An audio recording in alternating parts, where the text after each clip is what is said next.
Henry and the Geek Speak Radio Show at APE 2011. Well, another cool thing, yeah, big shock there, huh? Find a lot of those today. So this one has to do with Beowulf. Not what you're thinking. It's a little bit different. I'm going to let the writer, artist, explain it to you. Hi, how are you? This is Alexis Fajardo, by the way. Yeah, so I do a graphic novel series. It's called Kid Beowulf. It's inspired by the old epic poem. This is actually the first book here. It's called Kid Beowulf and the Bloodbound Oath. And it's the story of Beowulf and Grendel as 12-year-old twin brothers. In the original epic, they are mortal enemies. Beowulf, the Viking, goes to kill monster Grendel. So it's a bit of a twist. The rest of the family's on the back here.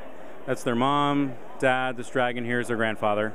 And so this book here explains how and why they're all related. And it sets up the adventures of Beowulf, Grendel, and their pet pig across Europe and Asia. So they're going to go to France, Europe, Spain, Italy, and they're going to meet those epic heroes, get into their adventures, and along the way discover that one day Beowulf and Grendel will have to fight each other. So it's a prequel to the events of Beowulf. And this is this one is the first in a series of 3 books, correct?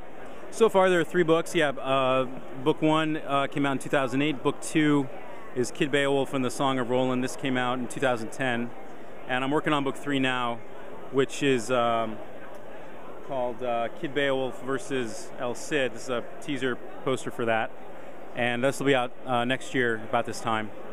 There are 12 books or so I've got cooking, and each one will be about 200 pages, so it's an ongoing series. What made you want to take on Beowulf? Boy, I'm a big fan of all these old epics, Beowulf, Gilgamesh, the Odyssey. There are these stories that really resonate for me in particular, and I've always been a big fan of comics. So it was almost kind of a no-brainer for me, but I wanted to use Beowulf in particular because most people have either heard of it or they read it or they skipped over it in school. There's some sort of connection to Beowulf.